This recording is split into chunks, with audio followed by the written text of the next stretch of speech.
নমস্কাৰ এমডি টক্সৰ অন্য এটা ভিডিঅ'লৈ আপোনালোকক স্বাগতম জনাইছোঁ।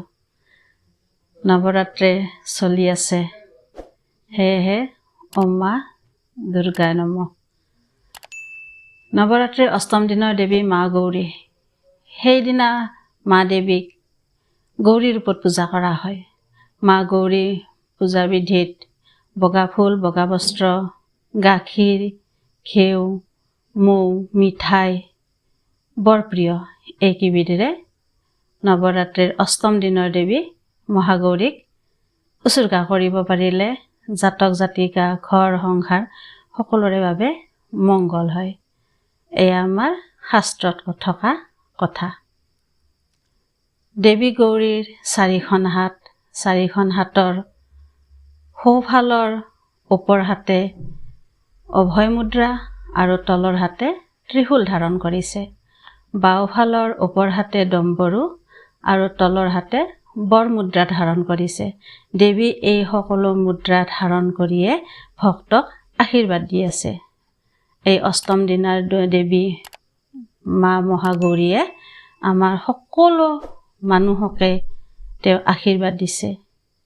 সেয়েহে এইকেইদিনত আমি যিমানেই ব্ৰতত থাকি বা পূজাত থাকি তেওঁক আৰাধনা কৰোঁ, আমাৰ সকলোৰে কাৰণে মংগলময় হয়।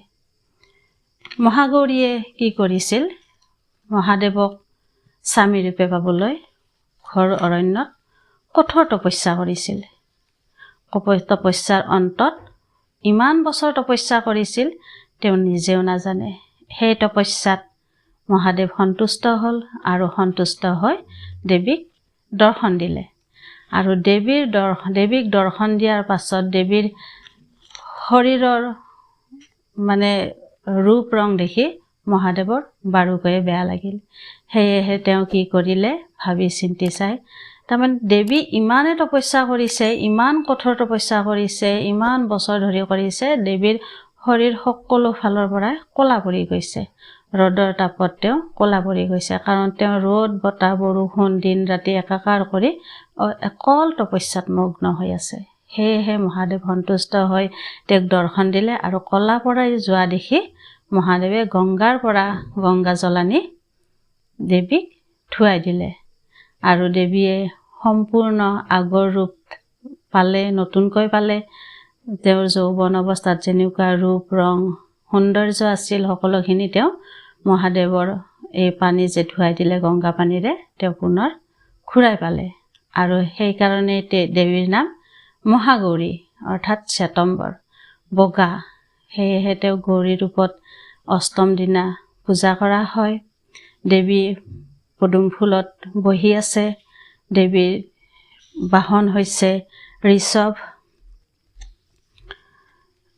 অষ্টম দিনাৰ দেৱী আমি সকলোৱে প্ৰথম দিনা যেনেকৈ ঘট স্থাপন কৰি পূজা কৰিছিলোঁ, ঘটত নতুনকৈ সেন্দুৰৰ ফোঁট দিছিলোঁ, চাকি ধূপ বন্তি নৈবেদ্য সকলোখিনি দিছিলোঁ, ফল দিছিলোঁ, ঠিক অষ্টম দিনাও তেনেকৈ দিব লাগিব।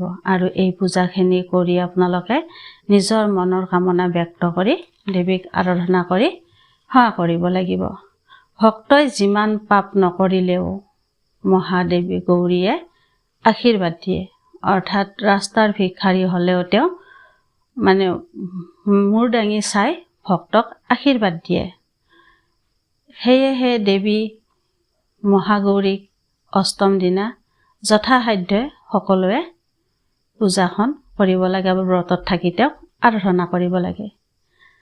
তেতিয়া দেৱীয়ে যি কাৰণতে ভক্তই যি সমস্যাত পৰিয়ে হয়, বেয়া কাম কৰক বা মিছা কথাই কওক, দেৱী তেওঁলোকক শক্তি দিয়ে। অৰ্থাৎ পূজা কৰি দেৱীক আৰাধনা কৰাৰ শক্তি দিয়ে। আৰু শেষত মহাদেৱকে তেওঁ স্বামী ৰূপে পালে।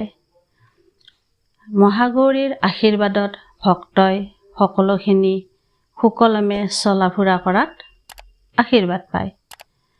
এই ৰূপত দেৱী বৰ শান্ত। সেয়েহে ভক্তকো শান্ত হৈ থকাৰ বাবে বা শান্ত পৰিৱেশত কাম কৰাৰ কাৰণে শক্তি দিয়ে। অৰ্থাৎ আধ্যাত্মিক ভাৱত যেতিয়া সকলোৱে কাম কৰা যায় বা দেৱীক আৰাধনা কৰা যায়, দেৱীয়ে তেতিয়া শান্তভাৱে সুস্থ মস্তিষ্কৰে কাম কৰাৰ কাৰণে ভক্তক আশীৰ্বাদ দিয়ে। মহাগৌৰীক উপাসনা আৰাধনা পূজা কৰিলে বহুতো কল্যাণ হয় আৰু অলৌকিক প্ৰাপ্তি হয়। দেৱীৰ পূজাৰ জপ মন্ত্ৰ উচ্চাৰণ কৰিব, যিহেতুকে প্ৰত্যেক দিনাৰ দৰে অষ্টম দিনাৰ দেৱীৰো জপ মন্ত্ৰ আছে। সেয়েহে জপ মন্ত্ৰটো হ'ল ওম এম হীম ক্লীম মহাগৌৰীয়ে নমঃ। এনেকৈ আপোনালোকে 108 বাৰ জপ কৰিব আৰু মনৰ কামনা ব্যক্ত কৰিব।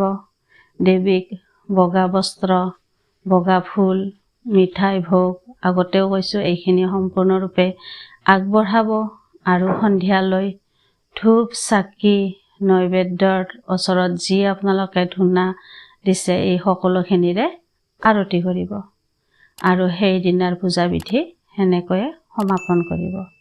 ধন্যবাদ। ভিডিঅ'টোৰ যদি কিবা ভুল পাইছে ক্ষমা কৰিব। ভিডিঅ'টো লাইক কমেণ্ট শ্বেয়াৰ কৰিব, চেনেলটো ছাবস্ক্ৰাইব কৰিব।